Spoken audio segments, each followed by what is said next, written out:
E ficou claro. Foi isso? Foi uma intenção do grupo também? Então mostramos ali o que é, como funciona. E isso gerou o movimento todo de eleição direta, quer dizer, a votação direta tão apoiada por você, vascaíno, que apoia, eu sei que apoia, como eu apoio, como Dieguinho apoia, enfim, todos nós apoiamos. Esse movimento de eleição direta, ele ganhou mais força, ele ganhou mais apelo depois daquele caso lá da Lagoa, de 2017.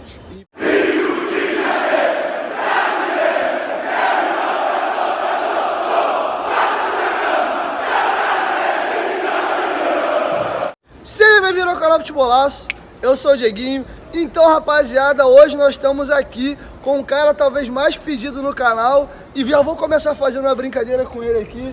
Bem-vindo, Júlio, ao canal Futebolaço. A rapaziada, o Juninho do Machão da Gama botou meu apelido de Brantiquinho. Eles falam que eu tenho a cara de Olicrinho com a voz do Júlio Brandt. E tem uma galera que fala no dia da entrevista, se fechar o olho, não vai saber quem tá falando. Então você aí, durante a entrevista, fecha o olho aí. Brincadeira que vocês têm feito aí. Então, Júlio, se apresenta pra rapaziada hoje, aproveita o espaço aí. Fala, galera, tudo bem?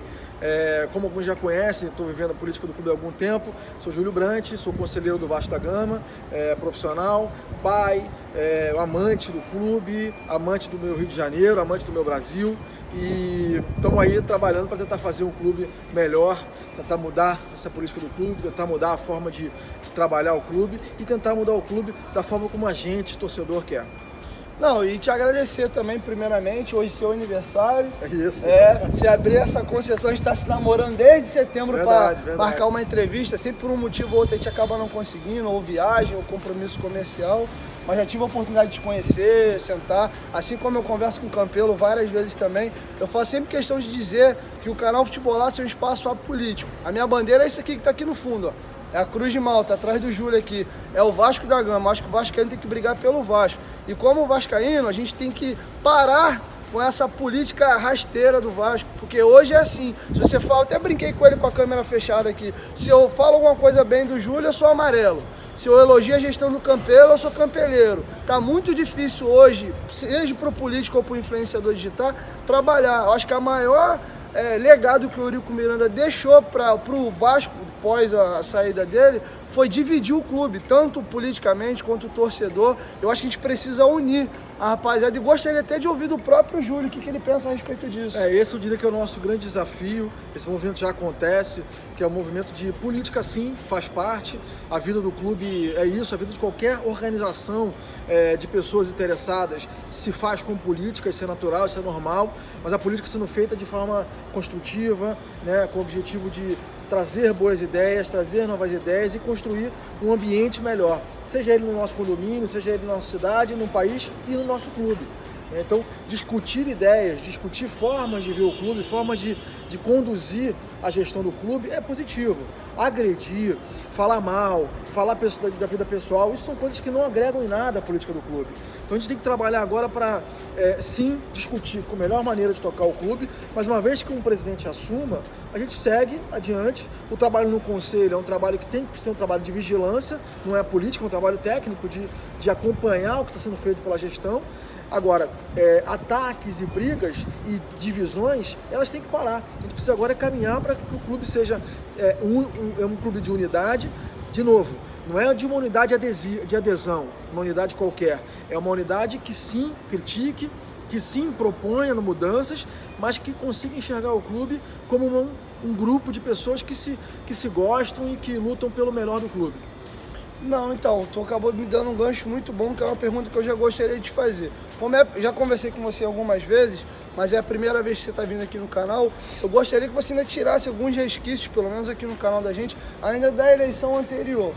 Por exemplo, algumas pessoas dizem, e gostaria de ouvir de você, que você acabou perdendo a eleição naquela questão de algumas entrevistas que você deu já falando como presidente do Vasco. Então é uma oportunidade boa de você dar o seu ponto de vista, porque muitas pessoas dizem, o público diz, tá, não foi que é a minha opinião não, o Júlio nesse ponto ele foi infantil, porque ele tem que entender que o Vasco tem seus poderes, e a maneira como ele falou, ele acabou desrespeitando os beneméritos e tal, e por isso deu a possibilidade do Eurico se juntar, porque bateu nos beneméritos ali com o Campelo e dar uma rasteira nele. Então eu gostaria de ouvir de você vai ter uma oportunidade boa de você esclarecer. E é sempre bom ouvir os dois lados para comentar sobre. Pra gente voltar ao contexto daquela entrevista, a gente estava vivendo uma situação caótica no clube. Sim. Né? A própria torcida nos pedindo que tu fizesse um movimento, nos pedisse que defendesse o clube, e foi o que nós fizemos. Né?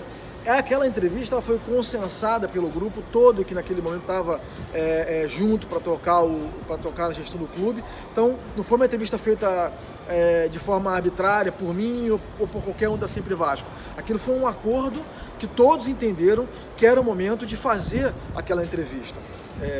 E ela tinha que ter um tom duro, ela precisava ter um tom de posicionamento nosso de defesa do Vasco em relação ao que estava acontecendo. Não sei se vocês lembram, mas venda de jogadores por valores muito abaixo do mercado. Matheus Vital. A assinatura de contratos de patrocinadores que não existiram, Lázaro. Venda de retirada de patrimônio do clube, com caminhões parando aqui à noite na porta do clube. Então uma série de situações que vinham acontecendo naquele momento, que a própria torcida e os próximos agentes também vinham pedindo que nós fizéssemos um posicionamento e uma colocação contundente. Então o grupo se reuniu e foi feita aquela entrevista que inclusive contaria com a participação do meu então vice-presidente, que seria o atual presidente. É claro que quando se faz uma entrevista como aquela, tudo pode acontecer, quer dizer, as reações não podem ser positivas. A gente está indo de encontro a um movimento que era, na nossa visão, o contrário ao clube. Então, claro que o movimento ele vai reagir. Agora, não houve, de forma alguma, por parte nossa, a intenção de respeitar qualquer, não só o Benemérito, qualquer um dos sócios do Vasco. Pelo contrário, a nossa ideia era preservar e trabalhar em favor do Vasco naquilo que a gente entendia que era um movimento muito ruim para o clube.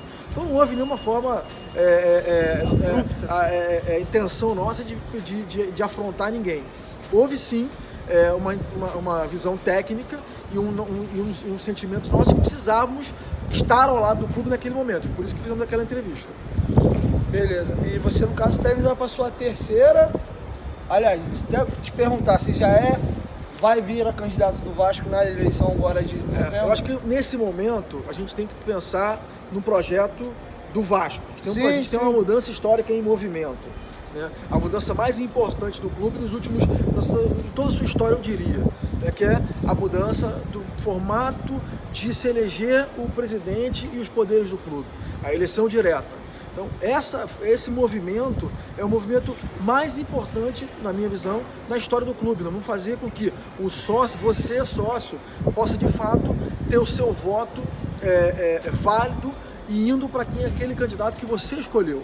Isso é fundamental, porque isso faz com que você e nós, todos nós como sócios, nos sintamos, primeiro, participantes do processo e responsáveis pela eleição de um presidente. Se ele for bem e se ele for mal, a responsabilidade é nossa, fomos nós que o elegemos. Então, isso é um empoderamento do sócio. Isso é, de fato, trazer para o sócio a responsabilidade em relação a quem vai ser o comandante ou gestor do clube nesse período. Então, o nosso foco no primeiro semestre é aprovar a eleição direta, já foi aprovada no Conselho Deliberativo, mas acompanhar a evolução da mudança no Estatuto, depois vai ter posteriormente aí uma convocação da Assembleia Geral, e isso vai tomar o nosso foco basicamente no primeiro semestre inteiro.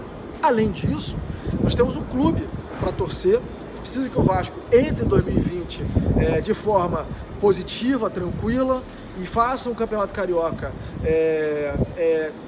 vitorioso, é o que todos nós queremos. Então a gente precisa nesse momento parar um pouco, diminuir um pouco o clima eleitoral, né, que vai, obviamente, por natureza, tomar conta do segundo semestre, mas agora focar um pouco no Conselho Deliberativo, na reforma do Estatuto e no início de temporada, que é importante a gente estar apoiando o clube. Mas, para deixar mais claro, se vai vir um candidato ou não? Ou ainda não foi definido? Não foi definido ainda, nós estaremos certamente no pleito. Por que eu tô te perguntando isso? Porque que a Sempre Vasco vai vir, seja com você ou com outro candidato, a gente sabe. A Sempre Vasco estará lá. Exato. Por que eu fiz a pergunta? Porque houve uma bola levantada, e gostaria até de ouvir de você, que poderia até o Edmundo ser o candidato a presidente. Você confirma? Está sendo estudado? A hipótese é zero? Porque o próprio Edmundo deu uma entrevista para o Ale Oliveira dizendo que ele tinha um sonho muito grande um dia de ser presidente do Vasco. Por isso que eu te fiz essa pergunta. A Sempre Vasco tem uma grande vantagem. ela tem vários potenciais candidatos. Quer dizer, a gente tem candidatos com várias experiências de vida, várias experiências profissionais e todos eles de muito sucesso. Então o Edmundo é um caso, né? O Edmundo ele tem uma experiência diferente da minha, nós temos experiências profissionais diferentes, mas os dois com muito sucesso na sua vida profissional, naquilo que fez. E ambas as experiências complementam e ajudam muito o clube, trazem muito, agregam muito ao Vasco. Então nós na Sempre Vasco temos essa grande vantagem. Somos um grupo, sempre fomos um grupo de executivos, um grupo de profissionais e todos eles por trabalho e por competência de muito sucesso. Então nós temos uma vantagem. Quem vier candidato, o candidato que for, né, seja o Edmundo, seja o Júlio Brandt, seja qualquer outro candidato que vier da Sempre Vasco, certamente virá legitimado e virá apoiado por uma visão de projeto e de gestão profissional, de mudança completa do que a gente está vendo hoje no Vasco. Uma gestão muito diferente da que foi vendida. Uma coisa é o discurso do que se fala, outra coisa é a prática. E quando a gente olha o resultado, eu sempre digo o seguinte, nada melhor do que o resultado para dizer o que está sendo feito, né? Então, o resultado ele tem que vir no curto prazo. Eu dei exemplos de clubes no Brasil, clubes menores, no Rio de Janeiro, que passaram por crises políticas piores do que as nossas e que se reestruturaram e que terminaram o ano com salário em dia, com folha em dia, né? E não tiveram nenhuma grande venda de jogador, como nós tivemos algumas ao longo de 2018 e 2019. 2017 e 2018. Então, isso é gestão, isso é saber fazer, né? Isso é saber trabalhar de forma correta, usando os recursos da melhor maneira possível. E é isso que a Sempre Vasco propõe fazer. Então, quem vier será certamente com esse viés e com essa legitimidade. A última vez que nós estivemos juntos conversando, tu até me falou, pô, Diego, a eleição é final de 19, não tem como. Porque eu até te perguntei, final de 20, desculpa. Até te perguntei, pô, Júlio, se hoje precisasse assumir o clube hoje, estava preparado? Você falou, não tem como, a eleição é daqui a um ano e alguma coisinha ainda. O quadro do clube muda constantemente, só vai ter uma ideia legal de como é que vai estar o Vasco, fazer uma gestão para o momento X, quando estiver mais próximo, faltando 3 meses ali para a eleição e etc. E uma conversa que a gente teve também, você tinha a possibilidade, naquele período ali, porque, óbvio, os pares se falam, todo mundo se conversa, e você, antes mesmo de ter a eleição fatídica no conselho, onde o Campelo foi eleito presidente, você já sabia que iria perder, e você tinha a possibilidade de renunciar, como outros fizeram, e você acabou indo à eleição mesmo assim. Então o Calçada foi junto com você. Eu gostaria de te perguntar, você sabendo já que não iria ganhar, porque você já sabia do movimento que tinha sido tomado, você tinha a possibilidade de renunciar ou não? Porque você, Júlio, colocou o teu nome em risco, por quê? Daqui a 10, 15, 20, 30, 40 anos vão falar, pô, teve um presidente que ganhou pelos sócios e não teve chancelado no conselho a cadeira de presidente do clube pela primeira vez na história, esperamos até que é a primeira e última. Então, por que você fez isso? Primeiro porque nós sabíamos que tínhamos ao nosso lado a torcida vascaína.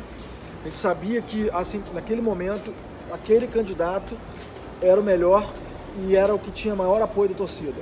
Então a gente sabia que a gente estava representando milhões de vascaínos espalhados pelo mundo inteiro. E não podíamos deixá-los na mão. Não se tratava, seria muito egoísmo meu só olhar para mim e dizer, eu vou sair porque eu vou perder. Estava por trás de nós ali naquele momento um movimento muito forte da torcida vascaína querendo a mudança, e nós representávamos aquela mudança.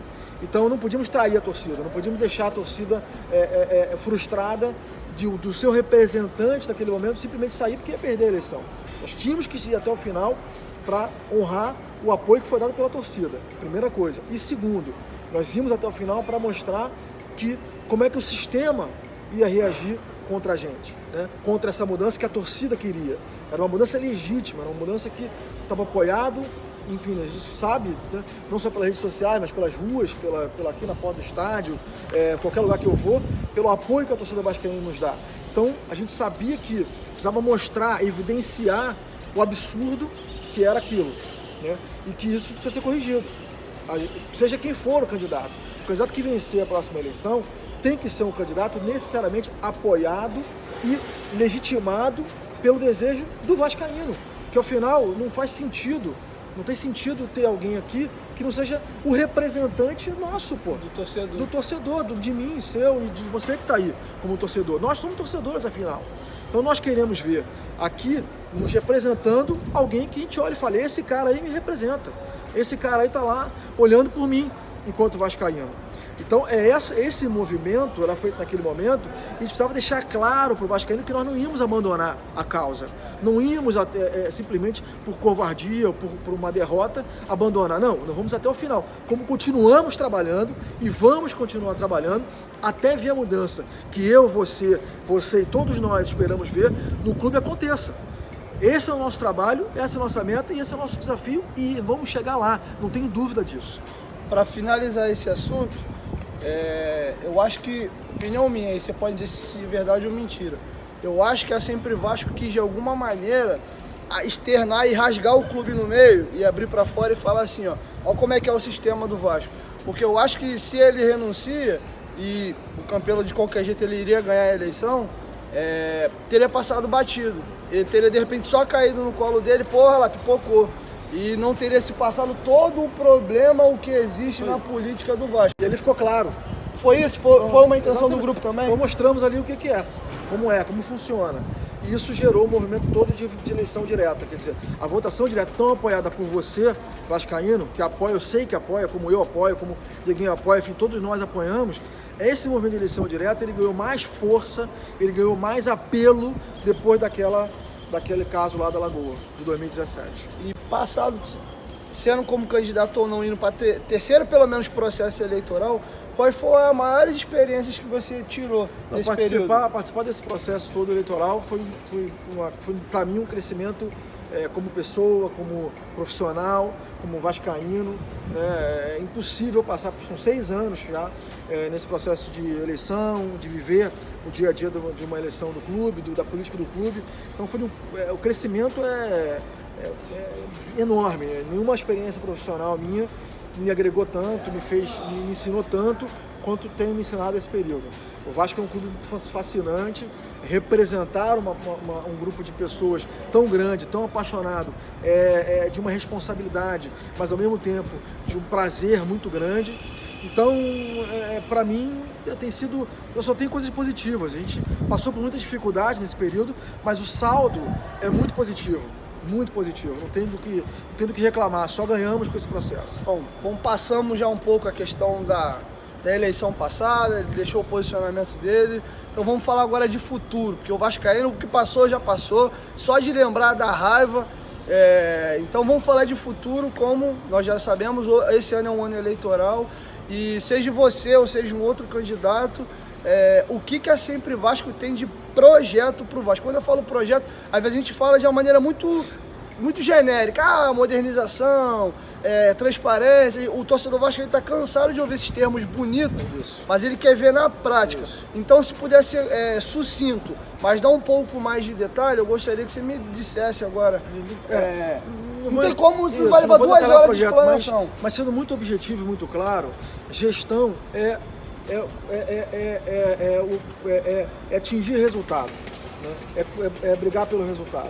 Então o que a gente quer fazer é que a gente tem um resultado esperado, tanto naquilo que é invisível, que é a gestão em si, ou seja, as coisas funcionam, cada um sabe o que tem que fazer, cada um sabe a sua responsabilidade, cada um sabe sua meta, cada um sabe o que tem que entregar e cada um tem a competência para estar onde está e poder entregar o que tem que entregar. Isso é invisível, isso você só enxerga porque as coisas funcionam, não é algo tangível. Então, com base nisso, ou seja, com esse nosso um projeto de gestão que veste o clube de uma forma geral, a gente tem algumas expectativas. Então, uma delas é que a gente consiga melhorar o nosso resultado em campo.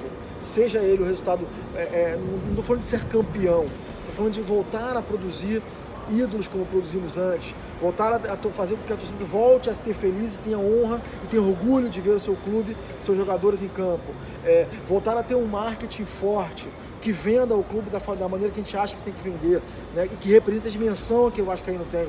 A gente viu aí recentemente o movimento que a torcida fez de associação em massa, a torcida carregou o clube nas costas, o clube pouco fez para que isso acontecesse, quem fez foi a torcida. Então isso mostra que quando essas coisas se encontram, ou seja, um bom projeto de marketing, uma boa gestão de marketing, encontrada com essa massa que está ávida, que está doida para consumir, não estou falando consumir no sentido de comprar, mas consumir no sentido de ter acesso, de estar perto, de viver o Vasco, seja de que forma for, seja na televisão, seja aqui em São Januário, seja na internet, não importa como, mas viver o clube de uma forma geral, isso quando isso se encontra, o resultado é explosivo. Então a gente acha que, a gente tem a convicção de que o modelo de gestão voltado para o resultado, modelo de gestão que leve, que realce no Vasco as suas potencialidades, que é a torcida de massa, uma história fantástica, um clube formador, os 3 maiores artilheiros da história do Campeonato Brasileiro são vascaínos, foram ou representaram o Vasco com as suas camisas, com a camisa do Vasco. Romário, Roberto Edmundo. Então, quer dizer, não tem como você trabalhar o Vasco sem usar essas potencialidades.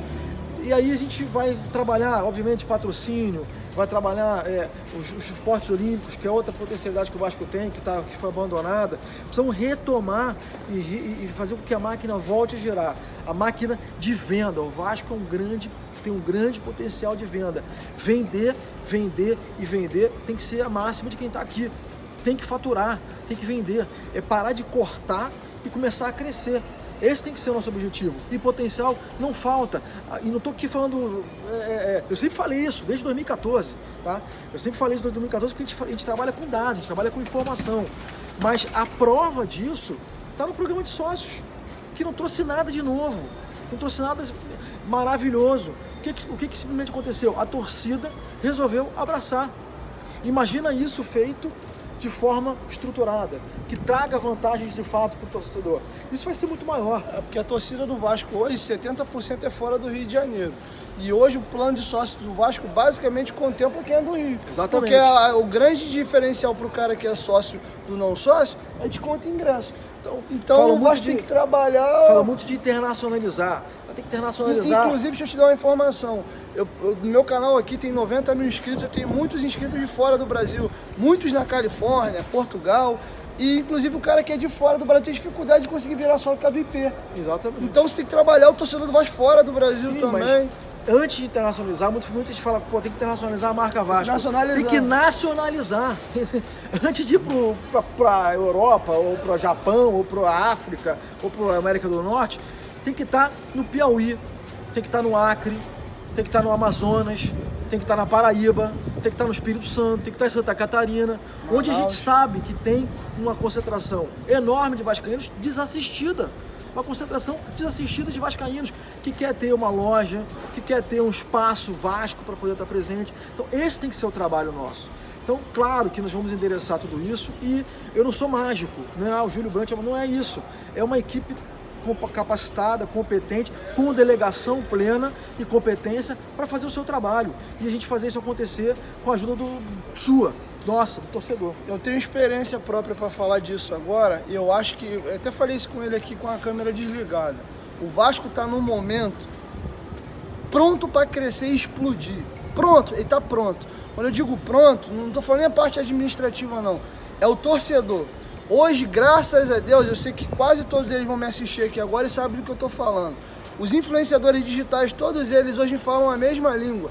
A gente tem um grupo muito grande que vai do Instagram ao YouTube e todo mundo tem um elo muito bacana. E a gente representa o cara aqui da arquibancada, a gente fala direto com eles e tem como ser esse elo de ligação com o clube.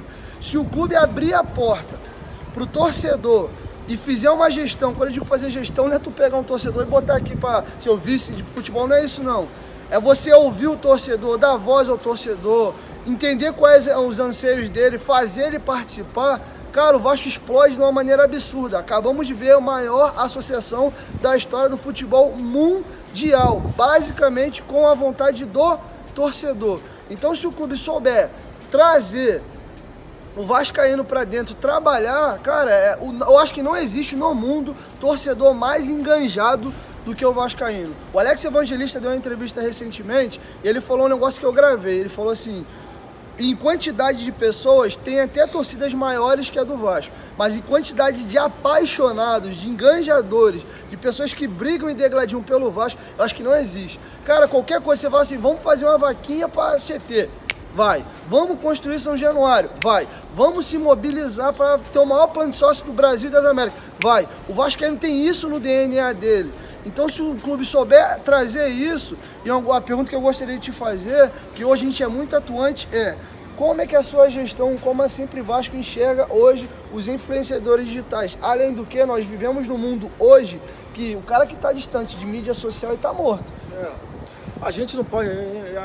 Isso faz parte do mundo atual. Quer dizer, e nós, o nosso movimento de 2014, para quem lembra, a gente estava fora nossa força, eu sempre falei isso, falei muito na primeira eleição, a nossa força sempre foi de fora para dentro.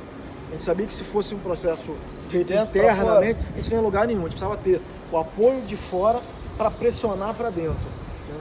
E toda a nossa estratégia, desde 2014, foi usar as mídias digitais.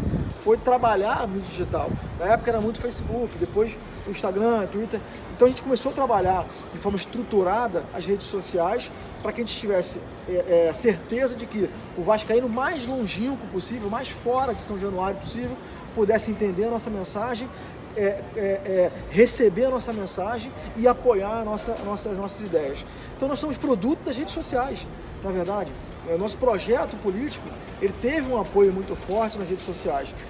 A gente naquele momento entendeu a importância e fizemos o movimento, estou falando de 6 anos atrás, quer dizer, tem bastante tempo já, de trazer a rede social para dentro do universo do Vasco. Porque a rede social nada mais é o torcedor do Vasco ganhando voz. Porque exatamente. A rede social não é um algoritmo, são pessoas. É uma forma de você democratizar o acesso à informação do que se passa no clube, que até então era fechado, para todos os vascaínos. Então eu diria que o nosso grande, além de outros grandes resultados que atingimos, mas talvez um dos principais resultados que conseguimos atingir foi trazer a política do Vasco para fora.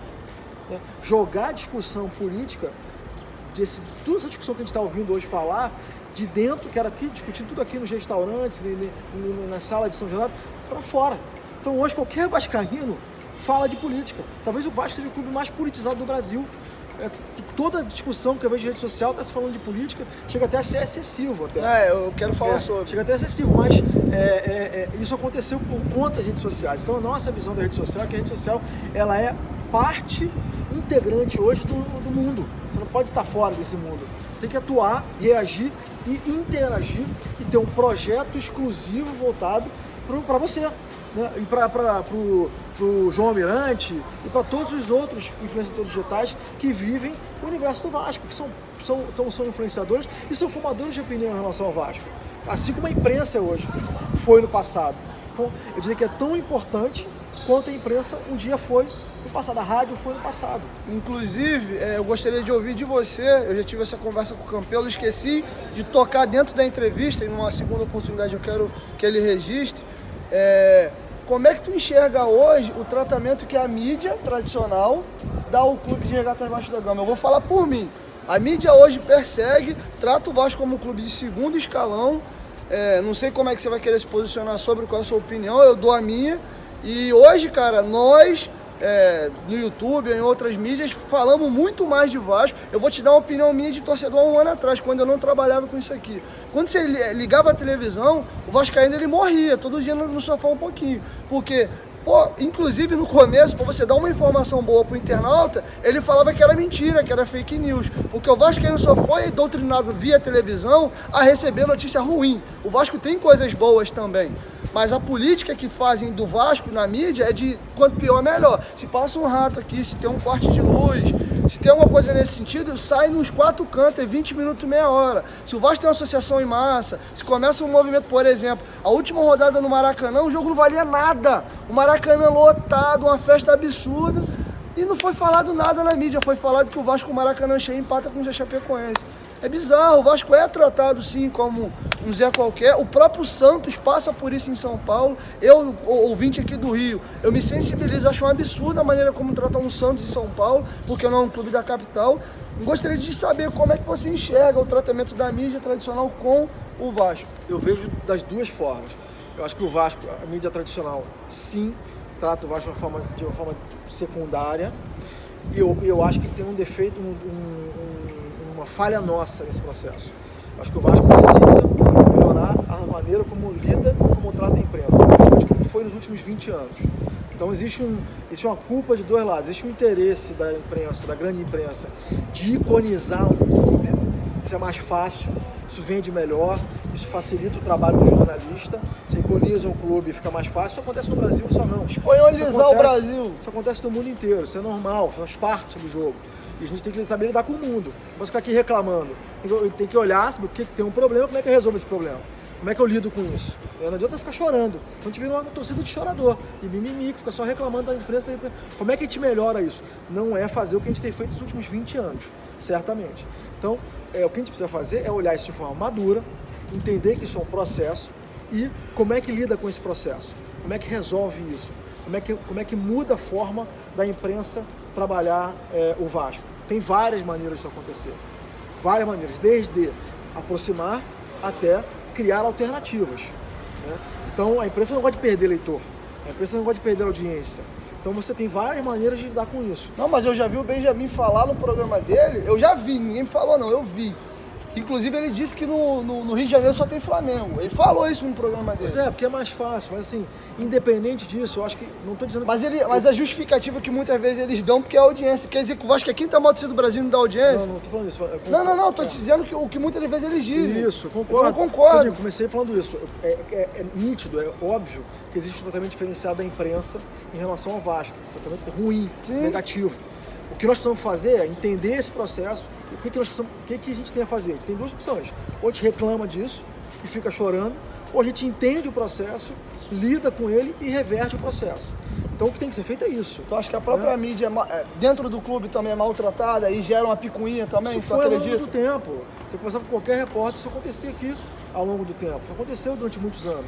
Né? Da imprensa ser maltratada, da imprensa ser colocada de fora. Várias coisas aconteceram. Aí gera também a má vontade. Também gera. Você já tem um processo de tentativa da imprensa de iconizar um clube, que é mais fácil, gera mais audiência, gera mais... o próprio clube ajuda também. O clube ajuda a fazer o trabalho do que precisa ser feito. É um casamento. É um casamento de coisa ruim, porra. A verdade é essa. E o que eu tenho que fazer, já tem uma coisa ruim, nós precisamos combater essa coisa ruim. Precisamos combater esse processo negativo contra o clube. E não é da forma como tem sido feito. Muito menos só reclamando. Não é esse o caminho. E hoje as mídias sociais, elas nos dão, e a internet, elas nos dão condições de fazer um projeto muito bom que combata isso. Eu não vou falar o que é, a gente tem algumas ideias sobre isso. Você vai vir mais vezes aqui no canal. A gente tem algumas ideias sobre isso, mas tem uma série de saídas para criar alternativas à mídia tradicional. E acabar com isso, obtendo o respeito que a mídia tradicional deveria dar ao Vasco. Tem um caminho para isso. Beleza. Então, pra gente finalizar aqui, que o Júlio tem que voltar pra almoçar lá, largou o almoço lá pra fazer a entrevista. Ele tá esperando aqui, lá, pô. Tá esperando, é aniversário dele, até agradecer ele mais uma vez por estar aqui. Então, pra finalizar, duas situações, porque foi levantado, eu queria ouvir de você. Uma é que saiu uma informação que vocês tinham um fundo, uma carta milionária, e aquela própria questão que eu vi, inclusive uma entrevista sua com um rapaz, se eu não me engano, da Band, um projeto que vocês tinham da China, um clube de Portugal e o Vasco. Queria que você falasse sobre.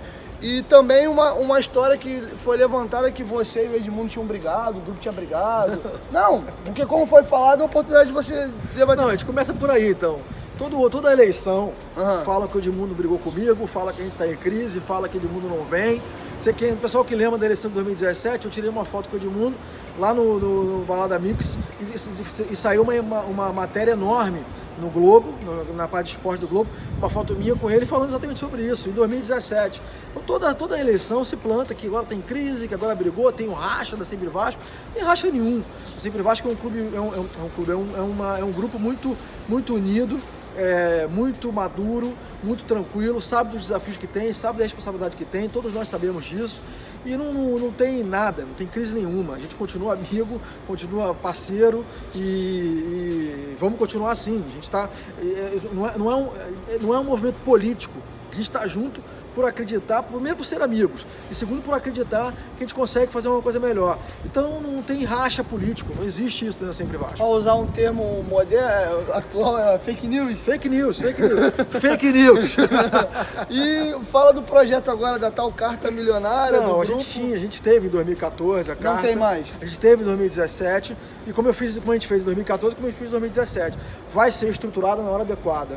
gente aprendeu, né? Em 2017 a gente achou que a hora adequada fosse, em 2014 a gente antecipou demais a estruturação do parceiro financeiro, gerou um desgaste. Em 2017 nós ganhamos a eleição e deixamos para fazer após a eleição.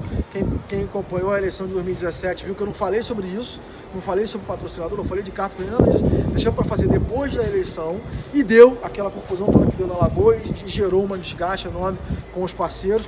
Então a nossa postura agora em 2020 vai ser de muita tranquilidade. Temos os parceiros todos acessíveis, continuam acessíveis e disponíveis a vir, porque não por causa do Júlio Brandt, né, mas por causa do trabalho a ser feito de gestão e principalmente por causa da excelente oportunidade que é o Vasco. O Vasco é maior do que qualquer um de nós. O Vasco é o grande ativo. Nós somos o grande ativo. Eu, você que está aí, todos nós somos o grande ativo. É isso que o mercado olha como atrativo. Então, o Vasco é o grande ativo e o grande atrativo de qualquer processo. Precisa ser bem feito, precisa ser feito da forma profissional, precisa ser feito com competência. É outra história. Agora, o gigante aqui é o Vasco. É ele que tem que ser exaltado, não qualquer outra pessoa.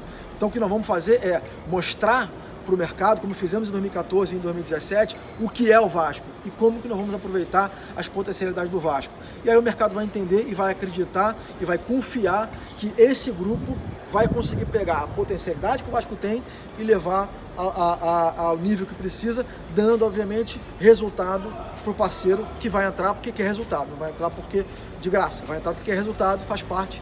Esse é o modelo e nós vamos trabalhar com isso. Para fechar agora, que me veio na mente um assunto que o vascaíno ficou assim angustiado e revoltado, inclusive, e você acabou participando do dia, é a última pergunta.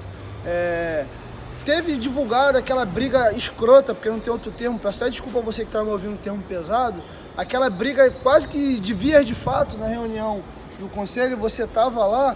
E, por exemplo, eu não estava lá, eu gostaria de ouvir de você, que foi parte integrante da reunião, o que de fato houve para ocorrer aquela brigalhada horrorosa e falando de gestão. Qual delas? Não, a última mesmo, que o Euriquinho e o Campelo quase saíram na porrada, que separaram, lembra dessa? Foi a última. Eu quero que você fale o que houve naquele dia. Ali no conselho existem diferenças muito grandes.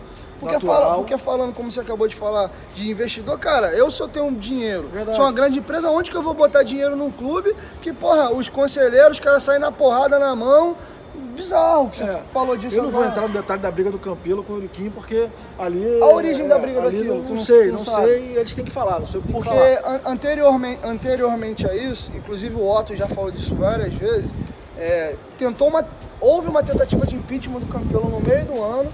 E eu lembro que teve um discurso do Euriquinho na hora ali, que segundo o que foi passado nos fóruns, né, o que foi passado na matéria do Globo Esporte, se eu não me engano, foi de que se o Euriquinho não tem o discurso que ele teve no dia ali, bota panos quentes, tinha rolado o impeachment do Campelo. Isso procede, isso não procede? Não, acho que não. Mas enfim, essa é uma questão que você tem que discutir com o Euriquinho e com o Campelo. Eu tô falando, era tido dentro dos membros do Conselho Vasco que ia se pedir um impeachment do Campelo? Não, nunca teve impeachment do Campelo. Porque foi vendido pra fora isso. Exato, por isso que eu tô te perguntando. O que nós temos que fazer, como todo conselheiro, é acompanhar a vida do clube e responsabilizar o gestor, como eu serei responsabilizado também, tá gravado. Se um dia eu fizer alguma coisa que traga prejuízo ao clube, eu tenho que ser responsabilizado e o conselho tem que me responsabilizar. Isso é o que tem que ser feito. Não tem negócio de impeachment ou não impeachment. Tem que se fazer o que estava se discutindo naquele momento, era uma sindicância, uma comissão de sindicância, para analisar um caso específico. Não tinha impeachment nenhum. Não, porque foi vendido isso de dentro para fora. Desinformação. Por isso que eu estou te perguntando. É só para esclarecer mesmo. Então era basicamente isso que eu queria conversar com o Júlio. Tá aqui, se Deus quiser, o Júlio vai vir mais vezes no canal. Claro. Eventualmente, como candidato mesmo, como ele disse que no momento ainda não é, a presidente do clube. Qualquer problema, Júlio, fala isso para todos os candidatos aqui, seja você, o Campelo, o Fred, o Leven ou qualquer outro. O espaço do canal está aberto, é um canal democrático, é apolítico. Obrigado. Entendeu? Pô, saiu uma notícia aí falando, não sei o que, pô, quiser usar o espaço do canal para dar sua opinião, dizer o que houve, vai ter um eventual fake news. Isso é pro Campelo, é para qualquer um. O espaço aqui está aberto hoje. São 90 mil vascaínos aqui, que inclusive boa parte gostam muito de você. Os que não gostam também, ou não gostam do Campelo ou de qualquer um outro, são entes políticos do Vasco, e como ente político a gente tem que ouvir, seja para elogiar, para criticar, ou pelo menos para conhecer, faz parte. Eu só peço a vocês uma coisa, por favor, 2020, vida nova. tem as suas preferências políticas, que faz parte da vida. Agora, não faça do Vasco o que hoje é feito no Brasil. Eu tenho pedido isso insistentemente. Parem de rachar o Vasco, de dividir o Vasco. Pô, eu tô entrevistando o Júlio hoje, eu tenho certeza que vai passar um dia me chamando de amarelo, vai ficar um mês, aí até vir outro candidato aqui, como eu acabei de entrevistar o Campelo, e falaram que eu virei campeleiro da noite pro dia. Então não existe isso, gente, pelo amor de Deus. O torcedor do Vasco hoje acha que todo mundo que faz qualquer coisa hoje com o Vasco tem algum interesse. Parem com isso, por favor. Todo mundo é vascaíno, como ele falou. Pô, o Júlio é Vasco, o Edmundo é Vasco, o Pedrinho é sempre Vasco, o Campelo. São divergências de ideias, de opiniões, mas no final, isso aqui, ó, a cruz de malta que tá atrás dele aqui, ó. Obrigado, Júlio. Tem que valer em primeiro lugar os interesses do Vasco. Esse é o pedido que eu faço aqui, pelo amor de Deus, tanto para ele quanto para mim, quanto qualquer um que vença o melhor, que vença a melhor ideia. E eu falo para ele, já falei para ele no telefone várias vezes, acho você um cara inteligentíssimo, um cara competente, mas eu jamais aqui no meu canal não vou chegar e falar, pô, vota no Júlio, vota no Campelo, não. Porque a minha função aqui é ser o elo da arquibancada, com o clube, etc., dar voz ao meu torcedor. Então, hoje gosto muito dele, vai ser sempre assim, como eu tenho uma relação muito profissional com o Campelo, não tenho um ai para falar do Campelo, me trata super bem. E ele, o dia que estiver fazendo coisa boa, se vier ser presidente, eu vou elogiar. Se tiver uma coisa que eu acho errada, eu vou criticar, mas sempre com respeito. Porque é assim que a gente deve levar a vida. Inclusive, eu tenho certeza que se eu fosse um cara desrespeitoso e que não passasse credibilidade, ele não estaria vindo aqui no canal, como o Campelo não teria aberto a casa dele para fazer uma entrevista. Então, deixar o Júlio para deixar o recado final dele aí, suas considerações finais. Eu queria primeiro parabenizar a torcida por esse movimento brilhante, magnífico, espetacular que foi feito de associação em massa. É isso, esse é o recado que tem que ser dado, essa é a mensagem que a gente dá no momento ruim, de amor, de paixão, né, de amor incondicional. O Vasco é como se fosse um filho, né, para mim, pelo menos, é tudo emoção. Então é amor incondicional. Esse movimento feito pela torcida só mostrou que o Vasco está vivo, fortíssimo, como sempre esteve. Então eu queria dar os parabéns à torcida por esse movimento. E segundo, desejar a você que está aí nos vendo um feliz 2020, que você tenha um ano de muita paz, muita tranquilidade, de muito sucesso, de muitas conquistas, muita saúde, que é sempre importante. E, de novo, é um ano que a gente espera ver no campo, um ano melhor que foi 2019, claro, torcer para que o Vasco ganhe logo de cara o Carioca, comece o ano com o pé direito, vencendo logo o campeonato, podendo ser campeão logo de cara, porque isso dá uma outra vibe, dá uma outra astral para a torcida e para os jogadores, e que esse ano seja um ano positivo, que a despeito da eleição, a gente consiga ter um ano de sucesso, um ano tranquilo e um ano de vitória em campo. É isso. Então é isso, rapaziada. Encerramos aqui a entrevista agora com o Júlio. Feliz aniversário. O cara me atendeu no aniversário dele aqui, cara, de uma simplicidade absurda. Inclusive, vou deixar registrado aqui, o Júlio é um cara tão simples que a pessoa que me apresentou, que me deu o contato, foi o rapaz lá da sua academia, onde você malha e tal. O Márcio, o irmão do Maico. Parceiro. Então, assim, é um cara de uma simplicidade, eu acho que tem que ser assim. A galera que me acompanha aqui sabe também que eu sempre bato na tecla de humildade. Jesus Cristo, que é o maior homem de todos, era humilde. Por que eu, ele, o Pedro, Joaquim Manuel, tem que ser diferente? Então, rapaziada, muito obrigado por ter assistido a entrevista até agora. Se inscreva no canal, ativa o sininho. 1, 2, 3, futebolaço. Tamo junto, família. E a qualquer momento o Dieguinho volta. Vasco, tamo junto.